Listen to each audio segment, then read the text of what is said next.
Toby's new whistle. One day, Toby was at the steamworks. His bell had stopped working. It was covered in rust and had to be left at the steamworks to be cleaned. Victor fitted Toby with a new steam whistle. It felt very strange for Toby. It was much bigger than his old bell. Toby was worried. "I've never used a steam whistle before," he said sadly. James chuffed into the steamworks with the fat controller. "That's a 3-chime steam whistle," said James. "It's a loud and booming whistle." Toby was sad. He didn't like loud and booming noises. He liked the ding-a-ling of his old bell. The fat controller spoke. "Toby, you must collect Lady Hat from Knapford Station," he said. "She's waiting." And so Toby chuffed out to Knapford Station with his carriage Henrietta and his new whistle. Toby chuffed along slowly. "I wish I had my old bell back," he said.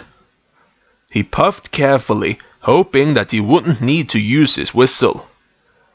But before long, Gordon got stuck behind him. "Out of my way, Toby, you old steam tram," he puffed. "You're making me late." They arrived at a junction, and Gordon was able to steam ahead of Toby. Toby came across some cows that had strayed onto the tracks. He put on his brakes. "Go away, cows, please," Toby said. But the cows took no notice. They were busy mooing and chewing. Toby knew that he should blow his steam whistle, but he was too scared. Toby steamed backwards down the track to find help. He saw some workmen in a field nearby. "Excuse me," Toby shouted. "Hello? Hello?" But the men didn't hear Toby. And so he huffed back to the cows on the tracks. They were still mooing and chewing. Just then, Toby heard another engine. It was Thomas, and he was heading towards the cows. Toby knew that he had to be brave. He closed his eyes and blew into his new 3-chime steam whistle. It was the loudest whistle anyone had ever heard. As soon as Thomas heard it, he put on his brakes. "Cinders and ashes!" exclaimed Thomas. Thomas screeched to a halt, sparks flying. He had stopped just in time. "Thank you, Toby," said Thomas. Toby felt very proud. He was pleased he'd used his new whistle.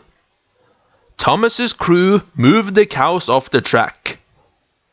Suddenly, Toby remembered Lady Hat. "I must puff to Knapford quickly," Toby said. Thomas left with Toby, and they puffed along the tracks. They were waiting at a red signal when they saw the fat controller. He was very cross. "Toby," said the fat controller, "Lady Hat waited for a very long time. Gordon is taking her home." Toby was upset. "I'm sorry, sir," said Toby. And then Toby stopped. He could see something ahead on the track. "There's a fallen tree on the tracks," said Toby. Everybody looked at the tree, and further up the track they could see Gordon steaming towards it. "Don't worry, sir," said Toby to the fat controller. "I know just what to do." Toby bubbled his boiler and pumped his pistons. He then blew into his 3-chime steam whistle as loudly as he could. Gordon braked and screeched to a halt. He looked up and saw Toby. "Toby," Gordon said, "for a steam tram, you have a lot of puff. Thank you for blowing your whistle so loudly."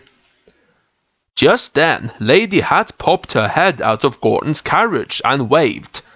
"Well done, Toby," Lady Hat called.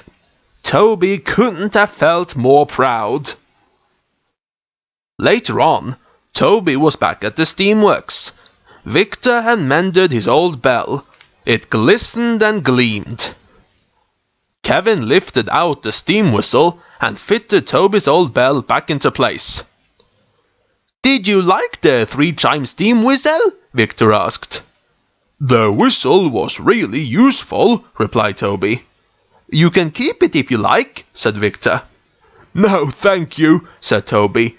"My bell is the best of all," he smiled. And Toby was so happy he gave a little ding-a-ling on his bell. The end.